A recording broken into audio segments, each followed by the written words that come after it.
Hey guys, welcome back to the Fulco. I'm going to do another tactical video today looking at another element of Thomas Frank's football that I think he's going to look to bring to Tottenham Hotspur. So people seem to quite enjoy the last one on the tactical board, so I'm going to stick with it. I'm going to go with the tactical board again today.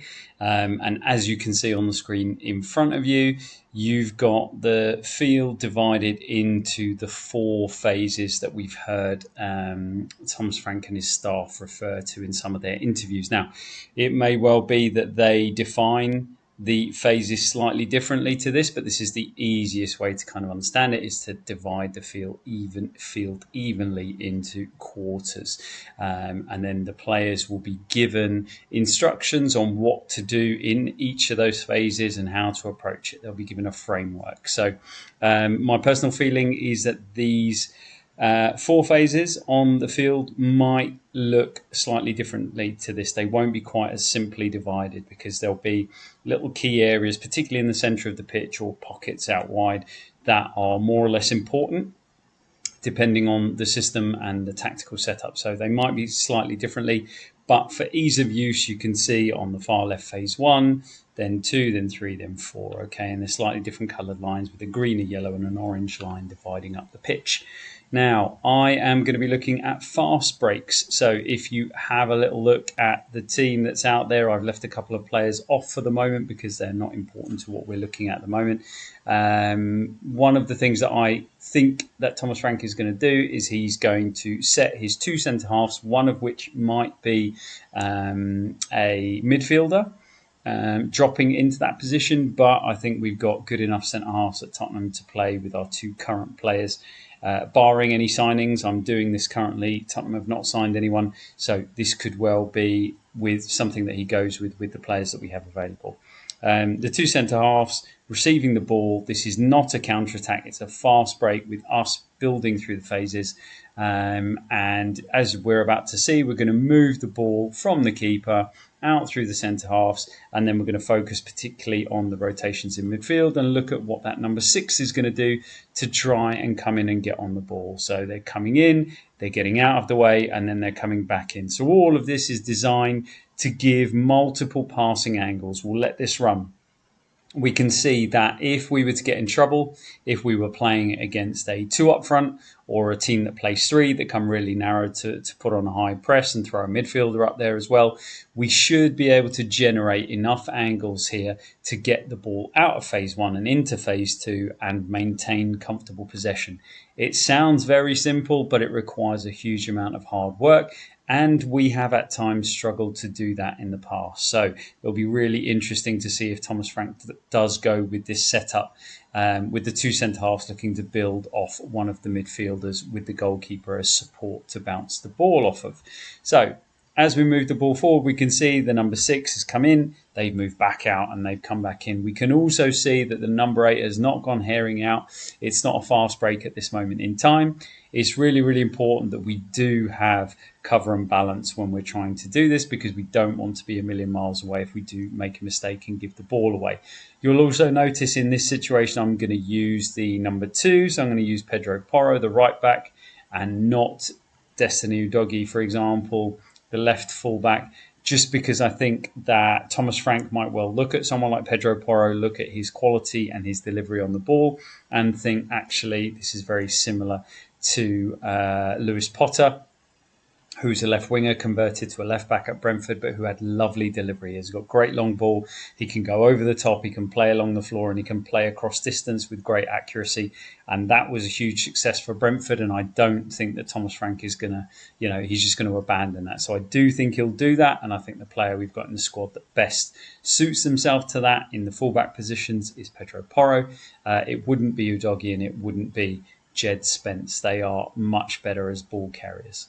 So we run that on and we can see that we get to a situation where the number 6 is picking up possession, and now we're going to have a look at what's going to be done from that position moving forward. So as we said, not everybody's running away. The left fullback has not gone bombing on, but if we do have really good possession in the midfield, they could do that, and then we could stay with a narrow 3 or a 4 in midfield with our two centre-halves to maintain that balance, and we could let the other fullback go as well.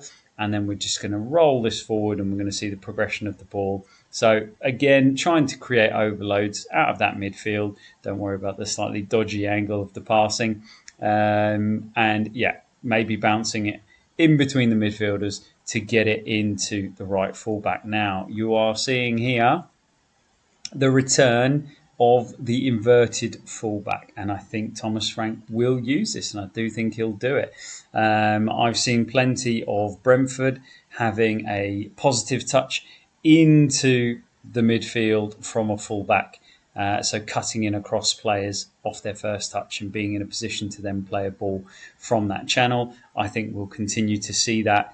And if you didn't like inverted fullbacks, the one thing you might like a bit better is I think that Thomas Frank will probably do it one at a time and leave the other fullback as defensive cover.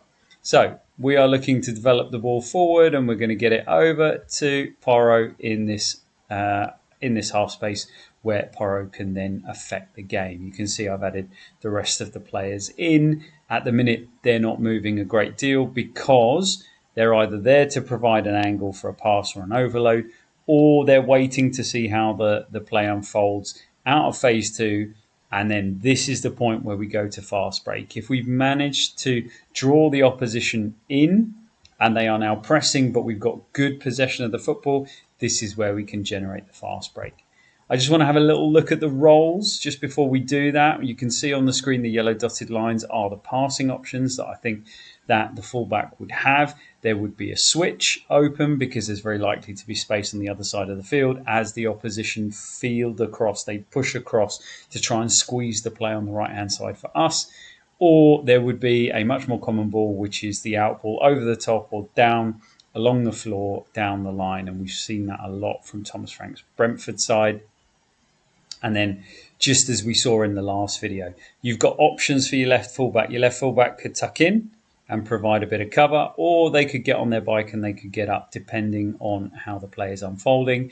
You're going to see the centre halves moving forward and probably playing quite tightly with a midfielder, with a defensive midfielder, to make sure there's a defensive 3 in there at all times if we're trying to generate this fast break. And then if we roll this on, you're going to see the box midfield come into its own with their movement. So the 6 getting into a central position, the fullback becomes one part of the box midfield, and then the 8 and 10 provide the angle. So they get on the angle. So you've always got broken, not players standing next to each other, but you've got broken lines to be able to bounce balls off and try and create angles for passes if you need them.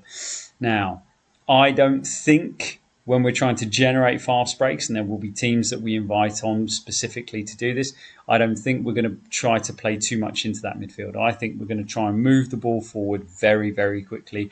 And this is the point where your wide forwards need to be really, really sharp. They need to be on their bikes and they need to be ready to get up high and up against either a fullback or in the channel between the centre half and the fullback, and then running in to really threaten him behind.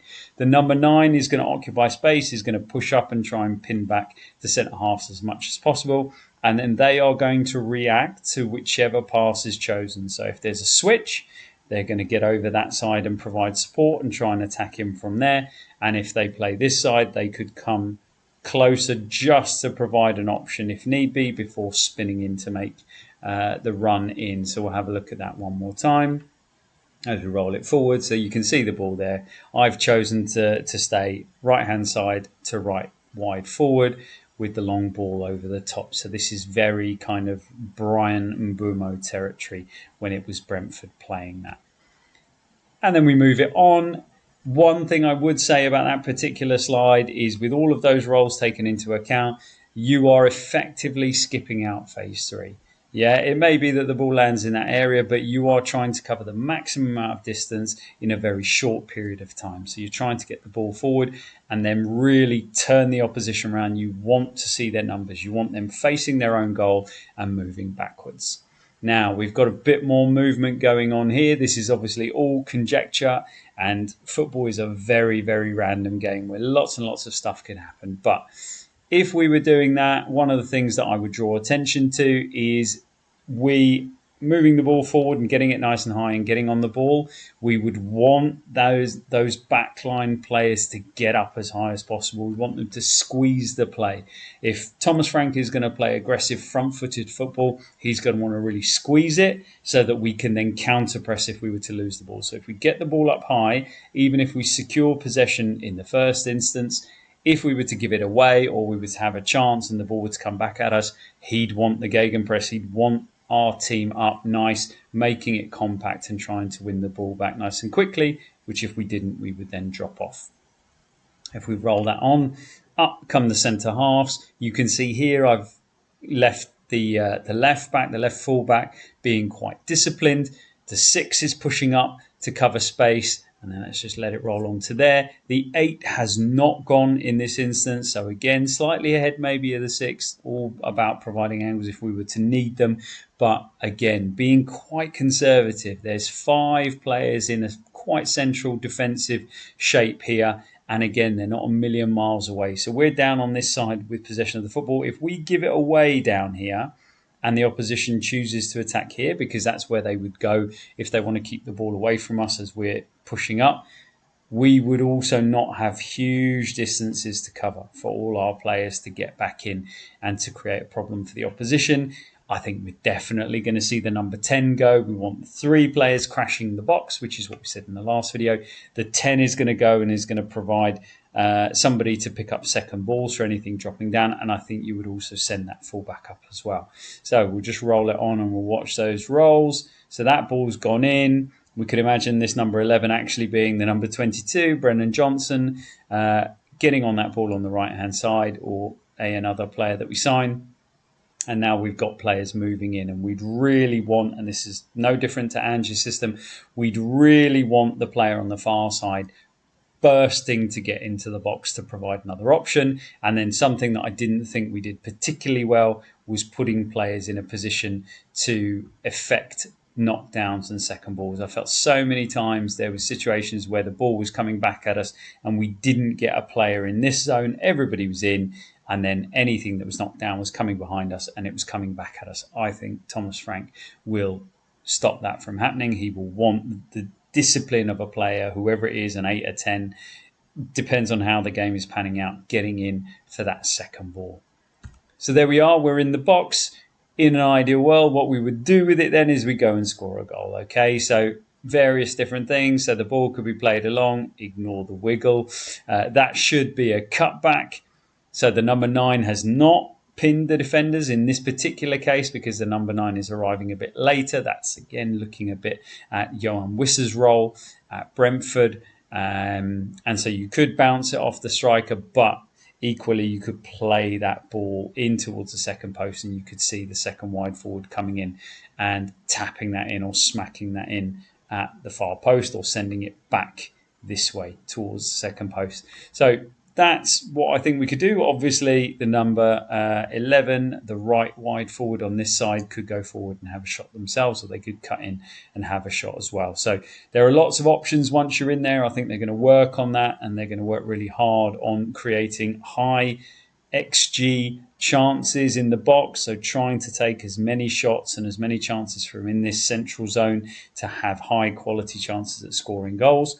But the idea being, this is how you would generate a fast break, playing through the phases, try and play it out, draw the opposition on. Can you quickly play through the first two, do most of your work in the first 2 phases, play through the third phase very quickly or over the top of it, and get into this attacking 4th phase to then have a shot as early as possible. This is all about turning the opposition around, making sure they don't have time to set themselves, and not giving them great opportunities to engage in duels or to double up or triple up and create overloads against any of our players.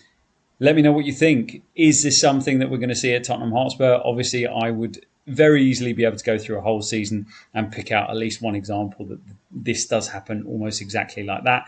But I'm not going to do that. We are looking for repetitive patterns. We're looking for this to be something that the manager is working on and the players are trying to put down. So we'll try and identify several examples of it. If it does occur during the season, then we can refer back to this video. Anyway, let's leave it there. I'm going to let it run through once all the way from the beginning, and let's see this beautiful goal be scored. Playing out from the back, the 6 getting out of the way, coming back in. If we need to, we're bouncing off the midfield, so we're doing everything in phase 2. Fast break, get that ball forward as early as possible, box midfield for security, and then lots of options because we've turned the opposition around to create a finish at the end of it. Looks lovely, looks very easy out here with no opposition players. It's a lot more complicated than that in real life, but let's hope we can have a really exciting attacking team, put on some displays and score plenty of goals. There it is. Let me know what you think, guys. I'm going to leave it there. Have a great rest of your week, and come on, Tottenham.